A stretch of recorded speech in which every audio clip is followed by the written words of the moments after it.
బీజేపీని కంట్రోల్ చేసే శక్తి కాంగ్రెస్ కు లేదన్నారు బీజేపీ ఎంపీ అభ్యర్థి అరవింద్. అబద్ధాలు చెప్పి రేవంత్ ముఖ్యమంత్రి అయ్యారని, ఇచ్చిన హామీ ఒక్కటి కూడా అమలు చేయలేదంటూ ఆరోపించారు. రేవంత్ కూడా బీజేపీలో చేరబోతున్నారంటూ కీలక వ్యాఖ్యలు చేశారు. ప్రధాని మోదీ, అమిత్ షాల వీడియోలు మార్ఫింగ్ చేసి కాంగ్రెస్ పార్టీ ట్విట్టర్ అకౌంట్లో పెట్టి ట్రోల్ చేశారని అరవింద్ విమర్శించారు. కాంగ్రెస్ ఎమ్మెల్సీగా ఉన్న జీవన్ రెడ్డి ఇన్నేళ్లు ఏం అభివృద్ధి చేశారో చెప్పగలరా అని అరవింద్ ప్రశ్నించారు.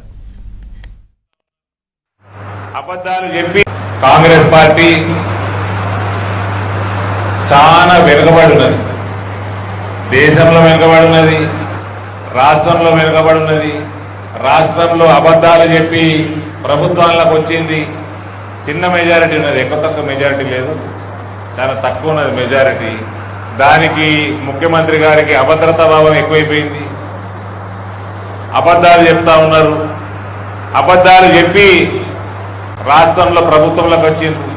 ఇప్పుడు మళ్ళా పార్లమెంట్ ఎలక్షన్లలో మళ్ళా అబద్ధాలు చెప్పడానికి ప్రయత్నం చేస్తా ఉన్నారు.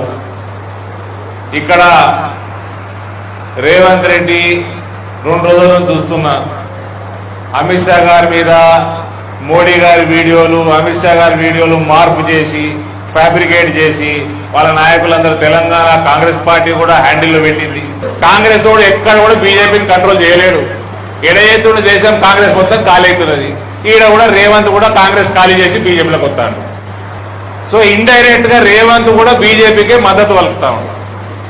అట్లాంటప్పుడు ఎన్నికలు ఎందుకు? ఈ రాష్ట్రంలో ఇంత ఎండలలో 43 డిగ్రీలలో